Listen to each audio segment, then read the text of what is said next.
അപ്പോൾ നമ്മൾ നേരത്തെ വീഡിയോയിൽ റാബിറ്റ്സിൻ്റെ ഫീഡിൻ്റെ കാര്യമാണ് പറഞ്ഞത്. അപ്പോൾ ഈ വീഡിയോയിൽ നമ്മൾ പറയാൻ പോകുന്ന ബേർഡ്സിൻ്റെ ഫീഡിൻ്റെ കാര്യങ്ങളാണ്. അപ്പോൾ നമ്മുടെ പല വേരിയൻറ്റ് ഓഫ് ബേർഡ്സ് ഇല്ലേ, കൊനിയോസ് ഉണ്ട്, ബഡ്ജീസ് ഉണ്ട്, കോക്കറ്റെയിൽസ് ഉണ്ട്, പാരറ്റ്സ് ഉണ്ട്. ഇതിൻ്റെയൊക്കെ ഫീഡ്സ് നമുക്കിവിടെ അവൈലബിൾ ആണ്. എല്ലാവർക്കും ഈ പെറ്റ്സിനൊക്കെ ബേർഡ്സിനൊക്കെ കൊടുക്കാൻ പറ്റിയ ഒരു ഹോൾസം ഡയറ്റ് ഉണ്ട്. അപ്പോൾ നമ്മൾ വീട്ടിൽ ഫീഡ് ചെയ്യാറുണ്ടാവും ഇവർക്ക് ലീഫി വെജിറ്റബിൾസ്, പിന്നെ ക്യാരറ്റ്, കുക്കുംബർ, ഇങ്ങനത്തെ ഐറ്റംസ് ഒക്കെ നമ്മൾ വീട്ടിൽ ഫീഡ് ചെയ്യാറുണ്ട്. പക്ഷേ അതെല്ലാം ഒരു കംപ്ലീറ്റ് ന്യൂട്രീഷൻ അല്ല.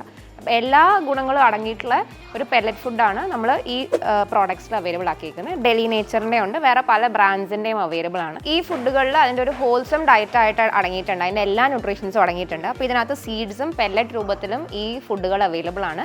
അപ്പോൾ ഇതാണ് നമ്മൾ ബേർഡ്സിന് എല്ലാ ന്യൂട്രീഷ്യസ് ആയിട്ട് കൊടുക്കാൻ പറ്റിയൊരു ഡയറ്റ്. അപ്പോൾ ഇത് മാത്രമല്ല, ഞാൻ നിങ്ങൾക്ക് വേറൊരു വെറൈറ്റി സാധനം കൂടെ കാണിച്ചു തരാം. നിങ്ങൾ കണ്ടിട്ടുണ്ടോ എന്ന് എനിക്കറിയില്ല. അപ്പോൾ ഇതിനെ പറയുന്നത് പാരറ്റ് ഹാർനസ് എന്നാണ്. ഇതെങ്ങനെയാ വെച്ചാൽ ഈ പാരറ്റ്സിന് പറ്റിയ ഒരു ഹാർനസ് ആണ്. അത് പല സൈസസിൽ അവൈലബിൾ ആണ്. ഞാനത് കാണിച്ചു തരാം. അപ്പോൾ ഇതാണ് അവരുടെ ഹാർനസ്. ഇത് അവരുടെ ഫെദേഴ്സിൻ്റെ ഇടയിൽ കൂടെ നമുക്ക് ഇട്ട് കൊടുക്കാം. അത് കഴിഞ്ഞിട്ട് അവർക്ക് നമ്മുടെ ചുറ്റളവിൽ തന്നെ നമുക്ക് അവരെ ഫ്ലൈ ചെയ്യാൻ ഹെൽപ്പ് ചെയ്യാം. അതിൻ്റെ കൂടെ നമ്മുടെ കയ്യിലൊരു ലീഷ് ഉണ്ടാവും അതിൻ്റെ സപ്പോർട്ടായിട്ട്. അപ്പോൾ നമ്മുടെ ചുറ്റളവിൽ തന്നെ അവർക്ക് ഫ്ലൈ ചെയ്യാൻ പറ്റും.